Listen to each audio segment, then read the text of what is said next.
GRadio.com. A new drummer for a new awakening.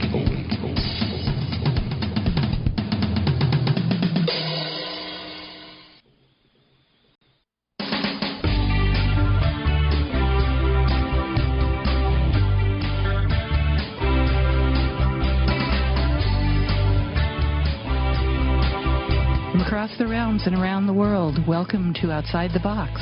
Tonight, your host and vessel of spirit is Nancy Zilversmit. We hope that you will learn to have the strength and courage to step outside the box and dwell with spirit, and to leave the old beliefs that hold you down behind you and rediscover your spirituality in new ways. It's March 25th, 2015. My name is Nancy Zilversmit, and this show is brought to you by www.sanctuaryofsacredspace.com. Okay, we have several things that we're going to talk about today. I have some people that have let me know on Facebook that they're going to be tuning in, men, of course. So unusual. I usually get women that tune into the show, but yeah, some guys that I've known for a long time, hadn't heard from in a while. And anyway, we're going to get on with the calendar of events. I will be doing readings at the Melting Heart Boutique on Friday and Saturday, and that's at 702 West Camelback, Suite 12, from 12 noon to 5 p.m. on the north side of the building. And readings start at $20 for 15 minutes, and they go up from there. On April 11th, I will be at a psychic fair at Harmony in Phoenix, which is in the process of changing its name to Rising Phoenix. They had a changeover with the pastor, the board of directors, and now they're changing the name and everything else. So a lot going on there. But they have a psychic fair going on April 11th from 12 to 5 p.m., and that's at 15222 West Encanto Boulevard in Phoenix. Okay, we're going to get right into stories, and then we'll get into subject matter, and we have some questions from people who contacted me on Facebook, and you can find me on Facebook under Nancy Zilversmit. That's Zilversmit, and you get to see the whole shebang when you're there. You get to see the family, you get to see me, you get to see all the spiritual stuff, and when I advertise the shows and events and things. Okay. One little story. Sometimes when a person tells you no, Spirit says yes, and they do it in a big way. Well, over a month ago, well, actually a couple months ago, I decided I wanted to attend a event, a Dave Ramsey event, and it was here in Phoenix, and it was Entre Leadership was the name of it. And I knew that my daughter and my son-in-law were going, and I asked them, could you just front the money for a ticket, and I'll give it to you in a week or two. And they said no. And I went, okay. And so I kind of just let the whole thing go. And it's just like, then I got an email, because I'm on Dave Ramsey's email list, and I got an email looking for volunteers, and you would get into the convention for free, and the conference for free, and if you decided to do some work for them. So I did that. I volunteered, and when I volunteered, I got into the event for free. I got a free T-shirt. I got free breakfast. I got free lunch. I got free workbook. I got to attend the event, and I got a free T-shirt. Yeah. Can't wear it on the air here because I would be a floating head. It's a black T-shirt with the name of the event on it. And then something unusual happened, because there were just only a few, I'd say maybe about a dozen volunteers, and we were doing everything, and I was handing out workbooks at the door and stuff. But before the event opened, Dave Ramsey came out and he talked with us and shook hands with us and allowed us to take pictures and stuff. And then we heard from the people who travel the event with him that he almost never does that because there's usually just too many people. And because there was a lower number of people volunteering this time, he came out and did that. Yes, that was very good. And he's a very nice man, actually. And when my daughter and son-in-law came up to the door and I handed them their workbooks, I said, "So, did you get the picture of me with Dave Ramsey?" And they went, "Yeah." And a lot of other things were going on during that event. And so when my family said no, Spirit said yes. And I have arthritis, and I have 10 zillion little spurs on not only on the heel of my foot, the entire bottom foot, and they said unusually on the top of the foot, too. So I was wearing closed-toed shoes, which is unusual for me, but I had to wear them for the event. And I was in a lot of pain, because I was standing in shoes, and they weren't my normal thing. So I'm in a lot of pain. My arthritis was kicking in. My knees were hurting, and because I'd gone off my arthritis medicine, I had an allergic reaction to it. And so I haven't gone back to the doctor yet. I knew that I was going to be doing that soon anyway. So I'm sitting there, sitting there. I'm standing before the doors open, and I'm telling Source, I'm telling Spirit, I'm in a lot of pain, and I'm going to be standing here for at least a good hour or more. And you could feel the energy as it came down. The energy came down, and it just hit the knees, hit the feet, and then the pain was gone. And it's just like, oh, I hope you can give me a couple more shots of that later if I start hurting again, which Spirit did in that hour. They hit me about 3 times with energy just so that I could remain doing what I was doing, and then I could go sit down. And I had a Facebook friend who's actually a former student, a former client from several years ago. We've known each other several years. We keep in contact on Facebook, who said, "I'm going to be in the VIP section. I hope we can run into each other." Well, we did run into each other in the ladies' room on the first break. And we got together and out in the hallway. And she said, "I'm in the VIP section. I'm in the front row. I have an empty seat next to me. Come on down." So I ended up in the front row, got to see the rest of the convention from the front row center with my friend. And so I got a lot more from somebody telling me no. Spirit decided I'm still going and I'm going to get the full treatment. So, yeah, front row center, all the freebies and the meals and everything. And even got to meet the person who was the host of the show. Was very, very, very cool. Very cool. Very sweet. That's called manifesting. Oh, my gosh. Yeah, Spirit Spirit knew I wanted to go very, very badly. And they made it happen in big way, a lot more than I thought that they would make it happen. I just thought I was going to go work the event and then maybe see it from the back. But no, front row, very good. So, manifestation. And we'll probably talk more about manifestation later. I do have it up on my blog, some of it. Anyway, moving on. Doing tarot readings this last week, and I always teach, when I teach in classes, when I teach tarot, I teach my students, give them the good, the bad, and the ugly. Tell them the truth, because they will know the difference. And the students sometimes are a little antsy about that. Then they have to do it in class.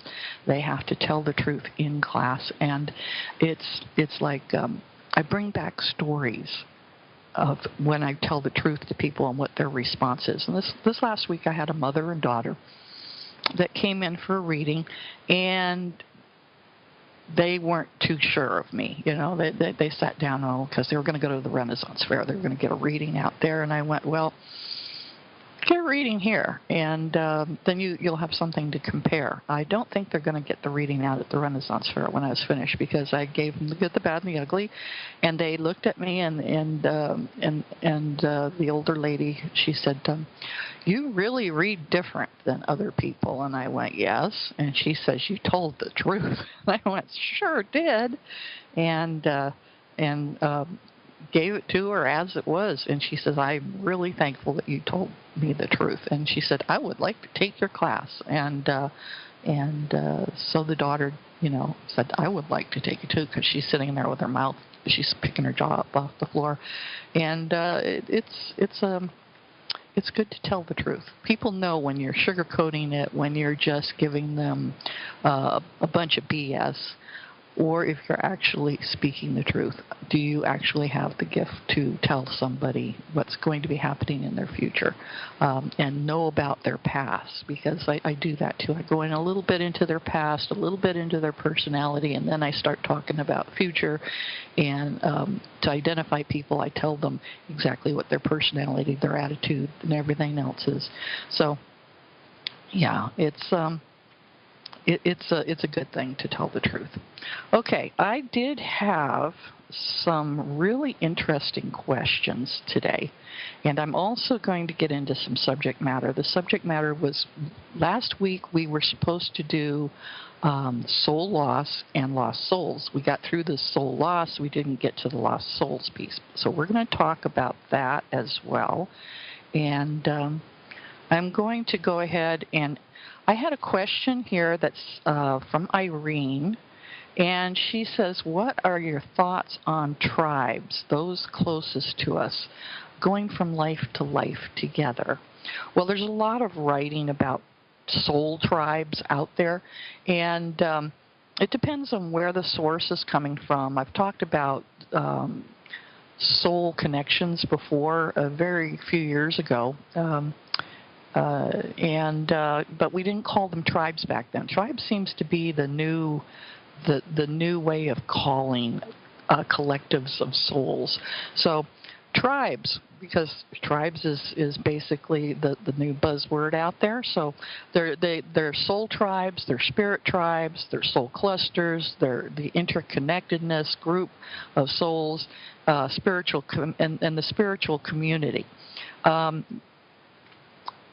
Most of the stuff I've read on this will say, you know them by their light. Well, not everybody's light, so you also know them by their dark. So you've got to really decide where your tribe is, and you got to understand that not all tribes are purely light. Some of them are gray, some of them are dark. Spirit doesn't like to be referred to that way. They pretty much say we're all gray, very light on one end, very dark on the other. So, but it's just like, okay, light or dark, I'm just going to call it that. With the gray in between, which kind of floats back and forth between the two. Anyway, so they're recognized by their energy, which is probably another way of saying it. Some people would, shy away if a piece of their soul tribe was dark. They've got to understand that it's not always all light. There are dark soul tribes as well, and then there are intermingled soul tribes that contain both. That contain both. And, of course, I've probably just shocked a bunch of people who are light workers, but they got to understand, you just can't live in a bubble.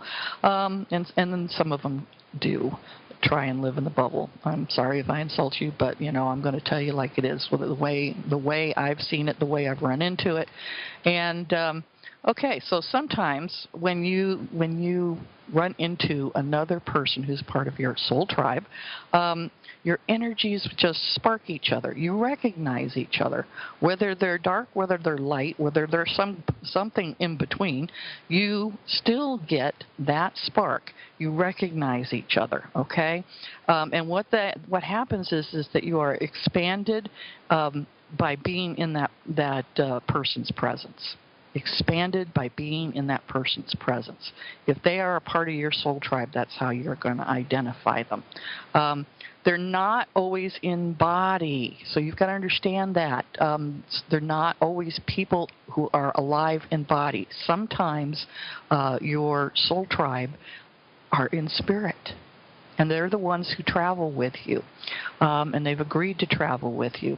Some members of the soul tribe have never incarnated in body, okay, and probably never will. They just don't have that inclination to do so. But they're very, very happy just being alongside somebody who has and helping them along. We call them guides or guardians, but they're part of our soul tribe. And the ones who have incarnated, those of us who are physical body, they've had to step down from a much higher vibration. When you're in spirit, and it doesn't matter if you're dark or light, it's a high vibration, a higher vibration than when you are in physical body.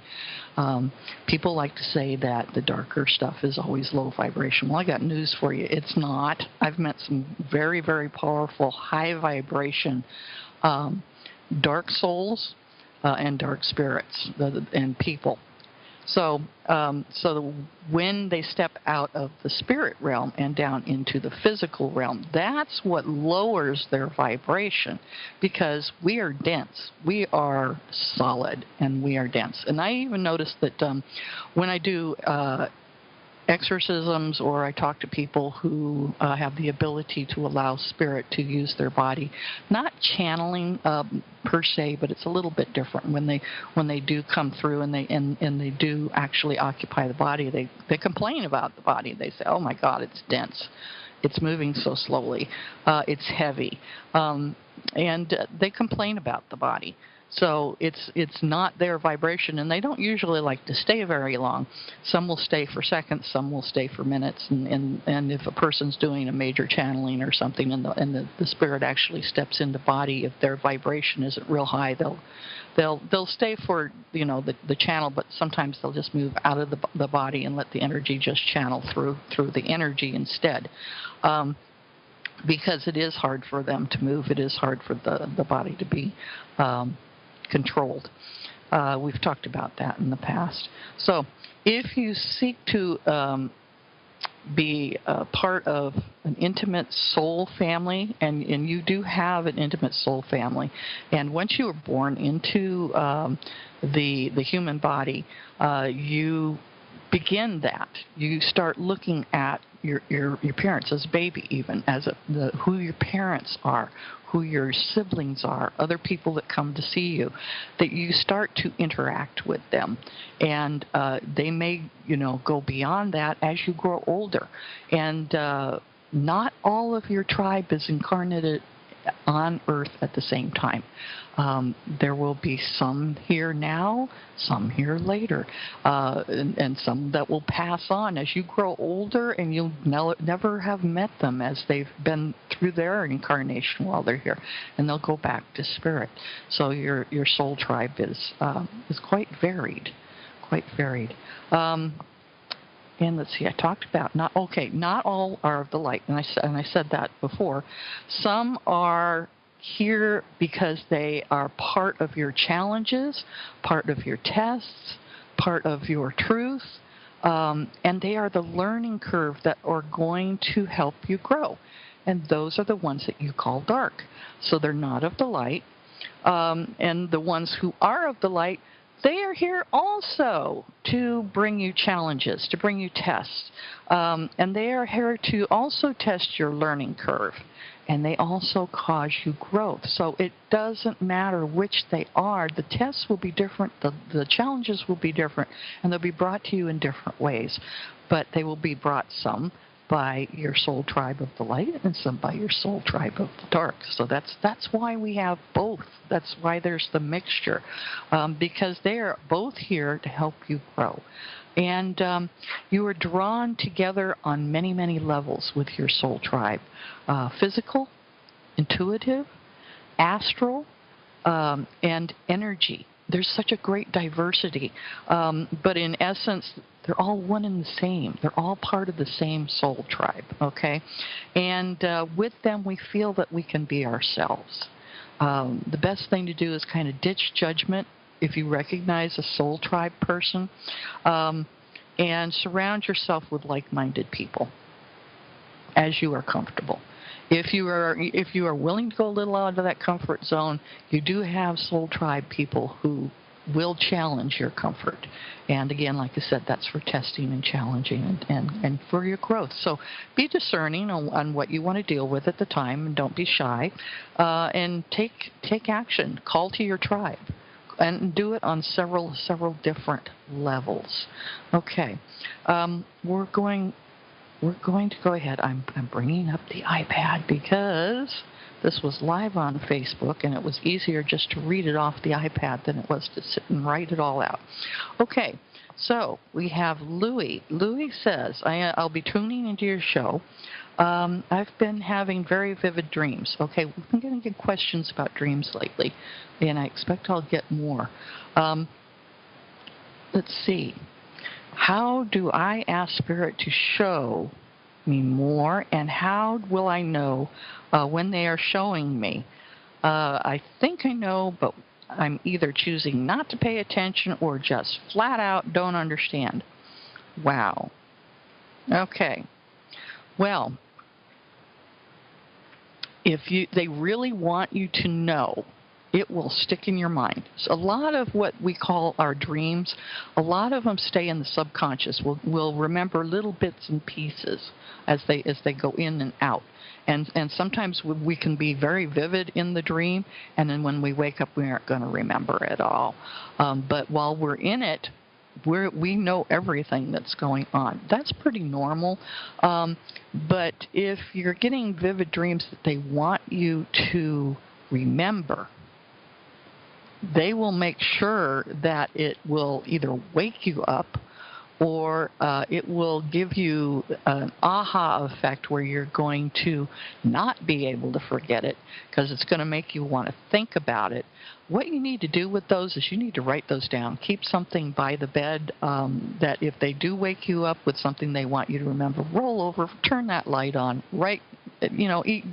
don't go into great detail. Write down a few notes about what it's about, because you will later on when you go back to bed and then you get up in the morning and look at the notes. Hopefully your scribble was legible, but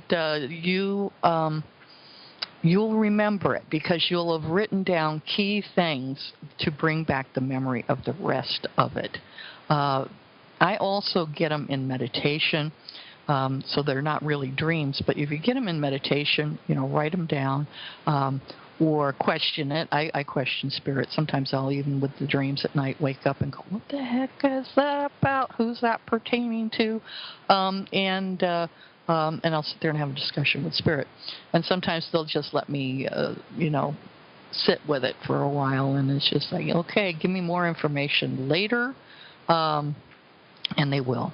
They will. They will give me incoming while I'm talking to somebody about something else, and then suddenly little flashes of what that dream was will show up, and it's just like, oh yeah, this is the person that was about, but it was very symbolic. Very, very symbolic.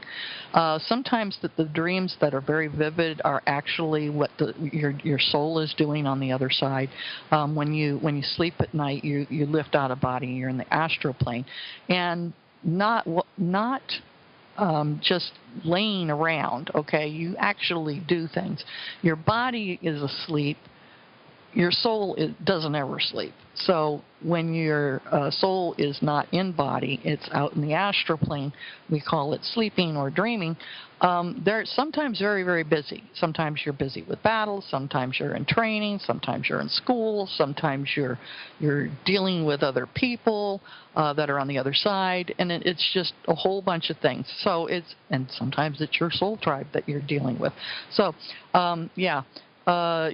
write it down if you remember it. If they wake you up to enough that you can roll over, write it down.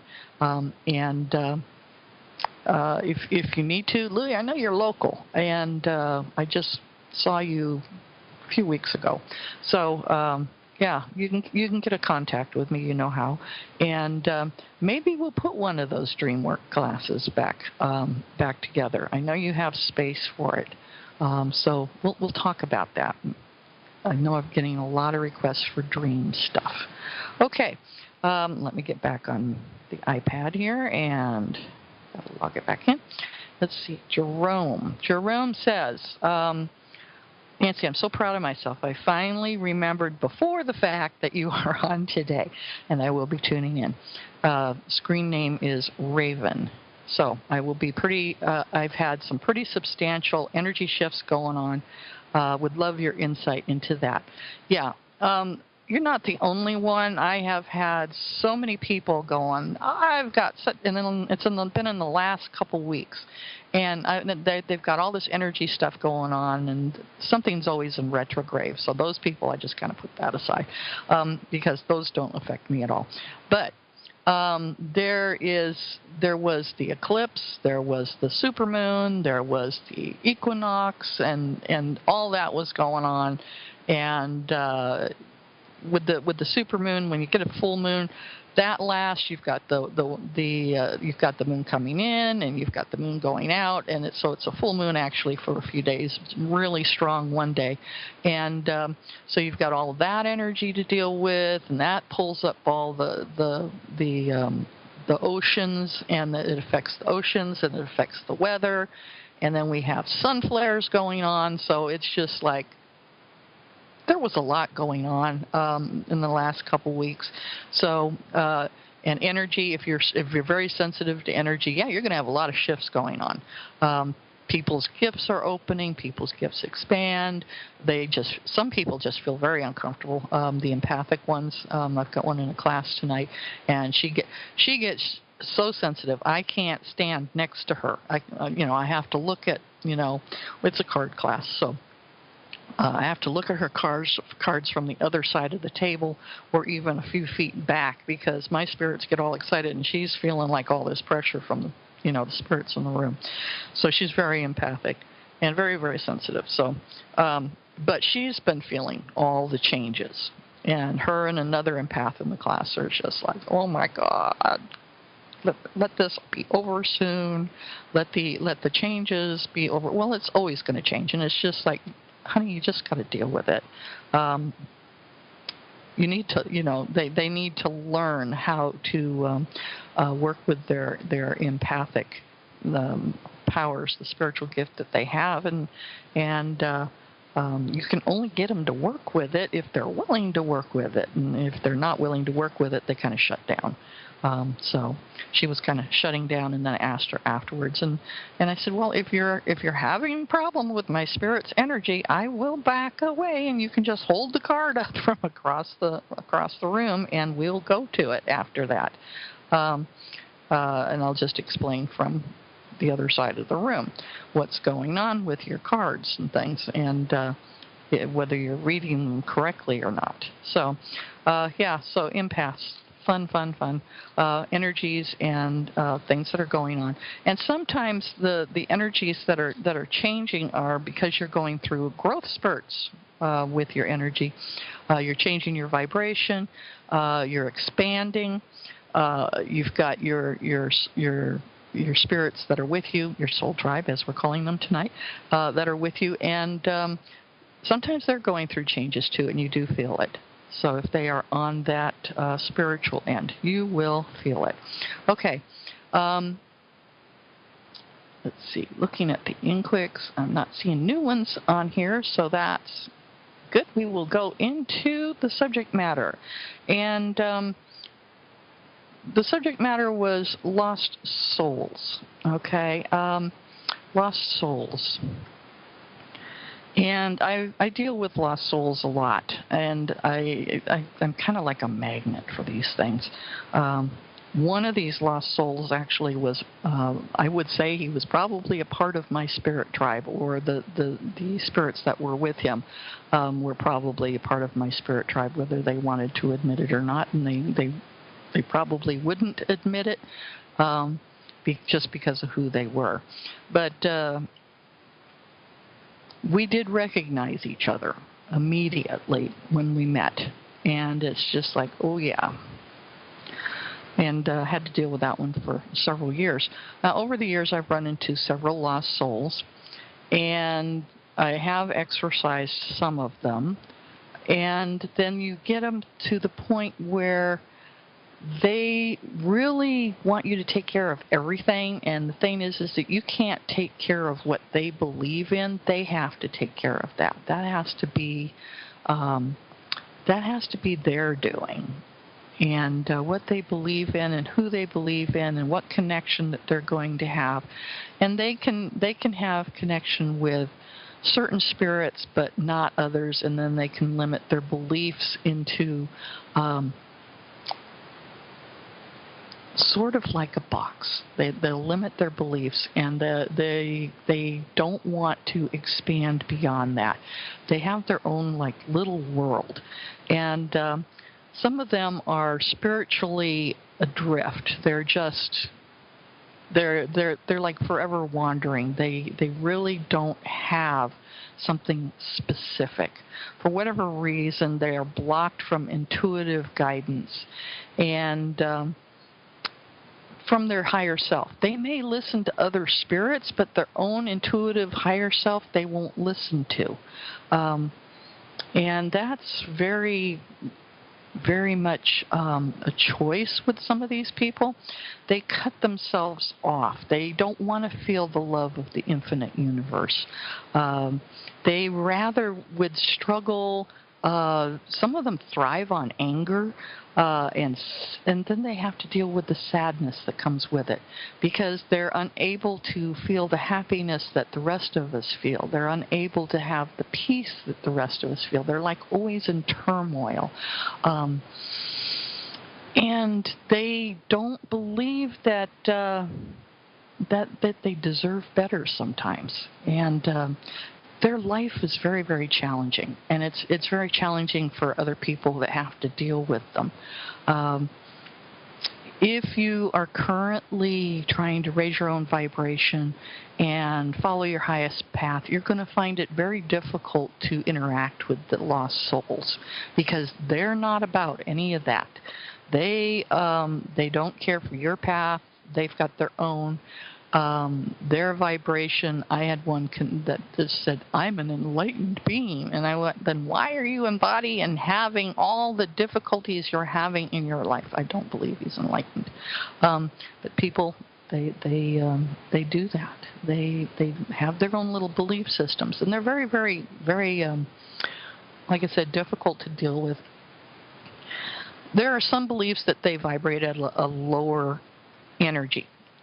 That's not always true. Some of these lost souls vibrate at a higher energy, and like I was saying before, we have the higher light energy. We also have the higher dark energy. So the ones that vibrate at the higher dark energy are extremely hard to deal with. It's pretty much you just have to accept them as they are, because they aren't going to change, and that's the way that they want to be. They can be quite off-putting. They can be insulting. They can be rude. They can be extremely polite and then say things in such a way that it's very putting you down. So they can. There's a couple of ways of doing it. They can just be outright rude, or they can be extremely polite and use different words saying the same thing. They need what they need actually is just unconditional love. It doesn't mean that you have to become involved with them. They're starved for unconditional love. Whether they're going to admit it or not, and most of them won't admit it at all, they're starved for it. And this love and this acceptance are really the only things that we can give them, because they're going to continue on their lost way. You can't save these people. You have your groups out there, your religious groups. We're going to go out and save these people. Okay, you got to identify them first, and you may not be able to do that. And yeah, did you save Hitler? No, that was a definite lost soul. Okay. So, yeah, definite lost soul. You don't have to deal with them if they're like that. That's an extreme. But, yeah, love and acceptance from a distance. It does not have to be close up. You can love and accept the soul, not the person. You don't have to accept the person themselves. Okay, they're very, very frustrating, and they're frustrating to themselves, actually, too. And if they usually operate from their ego, um, and they feel that no matter what you say, they have to defend themselves. And so they're very, very defensive. They're very defensive. And they'll defend their position. They're going to assert that they're right, and they always know best, even when they are just so wrong. And it's just like, you can be in a group of people, and this lost soul will stand there, and he'll defend his position and say he knows how to do stuff, and you're sitting there and you're looking at the other people in the group, and they're looking at you, and it's just like we all got the same feeling going, this person has maybe skimmed a little knowledge, but they don't know crap about what they're talking about. And then you go to try and correct them, and they're going to get real defensive about it. And they're often going to say, yeah, but, and this is what they'll do. And then they'll give you a whole list of reasons why they believe any advice you want to give them, or if you correct them or anything, it's not going to work for them. It's not going to work for them. It's like I had this argument. Of course, I talked about Dave Ramsey before, and I had cleaned up a lot of my financial before I ever discovered him. Cleaned up a lot of my debt, and then when my husband died, I cleaned up the rest of it because I no longer had somebody opposite of me fighting over what needs to be paid, what doesn't need to be paid, and how money needs to be budgeted and spent, and blah blah blah. So the thing is that. This lost soul that I'm talking about, and it happens to a lot of lost souls, doesn't believe that you can live without debt, that it's the norm. And it's just like, okay, but, and I sat down and actually did a budget, and I compared with my own budget, and I said, I have more going out each month than you do, but mine aren't credit cards. Mine are living expenses. There's a difference between living expenses and debt. Debt is money you've borrowed and owed. And he says, I don't have debt. And I went, you have credit cards? You have debt. You have medical bills? You have debt. You owe somebody money? You have debt. And he would get very, very defensive about it. No, I don't have debt. And it's just like, you can't argue with them. And he thinks Dave Ramsey and other people like that tell people that they need to get off the credit card hamster wheel. And don't worry about your credit report. Just pay everything off. Pay everything off and don't have debt. And it's just like, oh, people are crazy that do that kind of stuff. And I went, really, I'm crazy. So I'm getting off of that wheel. And I would say my last debt will be paid off probably in 1.5 to 2 years. And that's student loan. But everything else is paid off. Yeah. And he says, well, I can't do that. I can't do that. And I went, yeah, you could if you really applied yourself, but he doesn't want to listen. So, very defensive. And that's just an example of defensiveness. They block their inner guidance. So, any inner guidance that they may have that's actually theirs and not, their soul tribe, any that's actually theirs, their higher self, they're going to block it off. Sorry, I'm got a dry throat, so I'm going to tickle in the back of my throat, so I'm going to drink some water.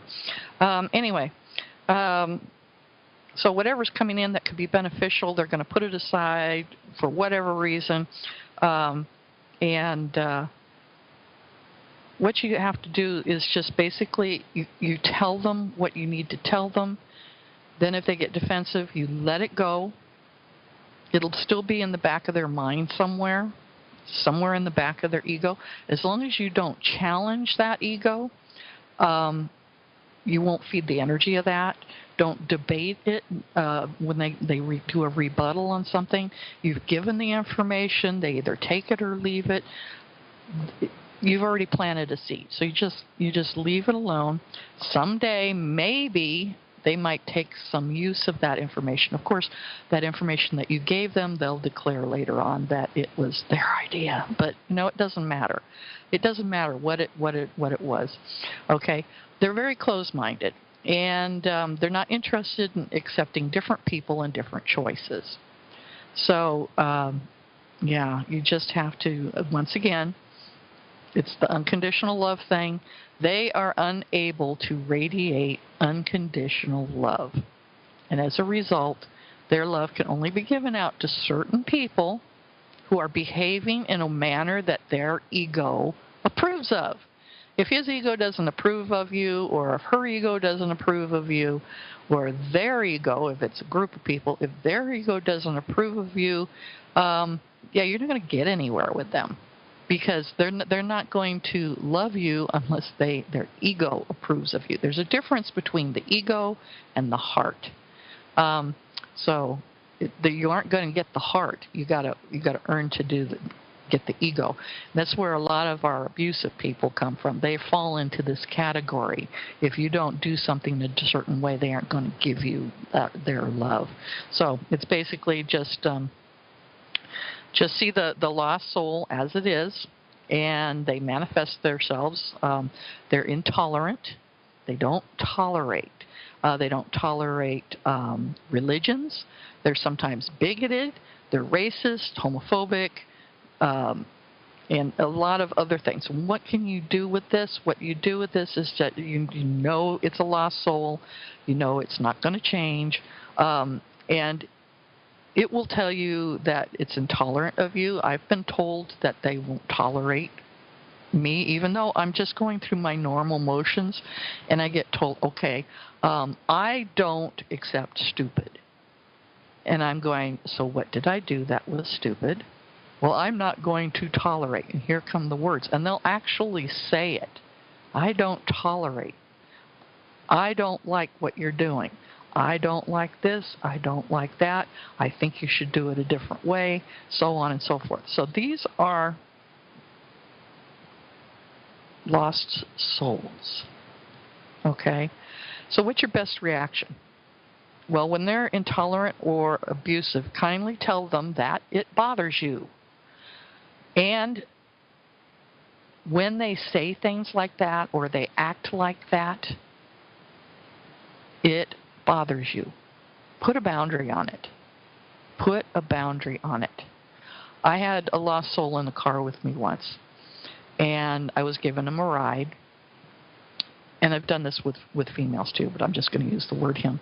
And I've given him a ride, and they start in with this negative talk. They don't want to tolerate this. They don't like the way I'm driving. I drive too fast. I stop too fast. I do this. I do that. I don't turn correctly. I said, I am giving you a ride, and I'm not charging you for it. But you know what? I'm not taking you where you're going. I'm taking you home. And I turned the car around, and then he kept trying to, well, what are you talking about? You're taking me home. I said, what you are saying is bothering me, and you won't tolerate my normalness. I won't tolerate your verbal abuse and your intolerance of what I am doing when I am trying to help you. So we're done. I'm taking you home. I'm dropping you off. And next time you wish to go to that event or do something, you better either behave, be nice, keep your mouth shut, or you don't go. You better find another way to get there. Okay. So basically, you have to put a boundary on it. And you may have to do it several times, because once is usually not enough. And they will always argue. And what they're doing, if you're not following through with your boundary, is they will waste your time. So speak your mind, move on. Don't challenge that ego. that lost soul's ego. You made your best shot to be heard. How they respond to it is their business. Okay? They also tend to repeat the same mistakes over and over and over. They don't learn. Okay? They don't learn. They are chronically broke, out of work, arrested repeatedly, incarcerated. And they repeat mistakes that are very painful and tend to cause them a lifetime of personal grief. And your reaction is, you have to just do the unconditional love, even if it's at a distance. No judgment on that. Set your boundaries. And know that that's a lost soul who severed their ties to the love of the universe. And they have forgotten to even care or love themselves. There's not a whole lot you can do with that. They have to be the ones to make the change. You cannot do it for them. They have to make their own life decisions. You can even offer something better, but if they don't take it, don't get insulted by it. Okay? It is their life decision. And if they are hurting themselves because of it, they've become blind to the guidance of the universe. They have become blind to the love of the universe. In fact, they often make poor choices, and they continue to do it again and again and again. They'll make poor choices because they're simply trying to distract themselves or numb the pain of the emptiness that they feel from being spiritually disconnected. So don't judge them. Don't chastise them. Don't belittle their struggles. It's their struggles. Accept them who they are. Love them unconditionally. But know that you don't have to tolerate what they are doing. You don't have to tolerate what they are doing. And it doesn't mean that you should allow them to pull you into their chaotic storms. You don't have to. Okay? What counts is love them from afar. You can't do much more with them. And I know there's a lot of people out there that are going to have an argument about this. You should go out and save them and do this and do that. You can only do so much. You can provide them with basic necessities. You can provide them with love. You can provide them with food. You can provide them with shelter. But you can't provide them with their choice. And if their choice is to continue to be a lost soul, that is their path, their choice. That's one thing you can't change. The lost soul is choosing to experience life the way they are, and they are doing it in a limited way, and that's their choice. They're not like people who are willing to grow and to expand and to love and to nourish and to share with others and to listen to advice. The lost soul doesn't do that. Okay? We may have found a higher calling or not, but the lost soul is not interested in that. They have a different calling. They have a different reason why they incarnated into this life. Okay? It is the freedom of choice. And sometimes we have to accept the fact that it is their choice. It is their freedom.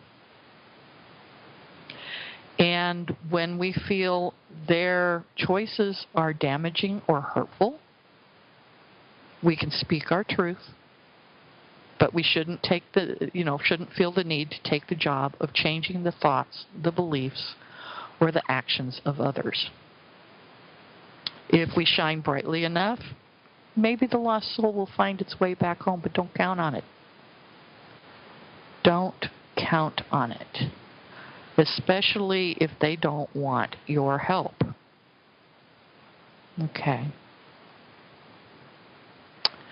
So, you may know somebody who's a lost soul.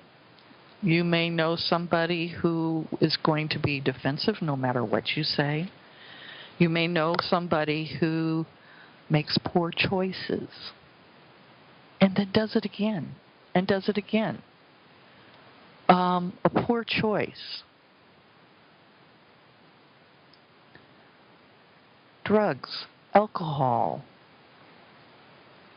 turning off any type of spiritual belief system, sex, not in the way of an intimacy, but in lust,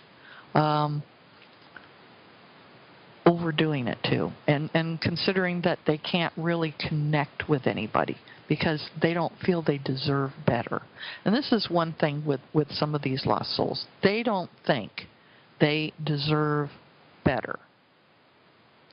Especially if they, and I'm going to get into the entity piece, especially if they are dealing with entities that they consider to be very powerful, that are not of the light, that tell them what to do, that tell them that they can't have a relationship, that tell them they can't make a certain amount of money, that tell them that they have to live in poverty, and tell them, and they believe it. It's become their life. It's not that they shut off all spirituality. Some do. Others have what they consider the voices that are actually the entities. And they tell them how to live. And the one that I was saying that thought he was an enlightened being, they told him he was an enlightened being. They told him that he was better than everybody else. And he would go around telling people, like myself and like other people that he would run into, that he was higher than them. And you had to take a look at him and take a look at his life, which was a real mess, and make your own decision on that. I chose a lot of times not to argue with this person. It wasn't going to get me anywhere. But setting a boundary, that got me somewhere. It didn't improve his condition, but putting up a boundary to a lost soul improves your condition to make them honor it. And I've run into both male and female that have done, that have all of these things going on. The defensiveness, the repeating mistakes, the closed-mindedness. You all probably know people like this. You all probably know somebody. If you don't now, you'll run into one. Love them from afar, accept them for who they are, know that they're not wanting to change, and there's nothing you can do to make them change. You can point them in another direction. You can give them the advice. Do not argue with them. Do not feed their negative energy. And do not give them ammunition by arguing with them, because it's not going to get you anywhere. They want to waste your time. And wasting your time may be several years if you allow it to continue. And the lost souls are very, very ego-driven. Remember that. They're not acting out of their heart. They're not acting from their higher self. They're not acting for your betterment, even though they say they are. If their betterment is to alienate you from your family, from the people you love, from your belief systems, from what you know is right, but getting indoctrinated into what they consider right, then you're in an abuse system. and you need to break that. Sometimes the best thing to do is say, I am done, and leave. Sometimes you can't even say that. You just leave. Go seek some help for yourself. Because these people, unless they are willing to change, won't. And nobody can make them change. Okay, and that's all I have on the lost soul. We all have to deal with them. We all know at least one. Some of us know many of them. And I thank the people who wrote in and asked me about certain subject matters or had questions. The one on the tribes, that actually was very good question. And it led to me actually going out and doing some research on that. There's been a lot of writing about soul tribes for many, many decades, many generations. There's some ancient stuff out there. They just call it by a different name. And so what I'd like to do is I'd like to thank you all for participating today, those who did write me, those who are listening, and those who are going to listen in archive. And I will see you next week, and I hope you have a good week.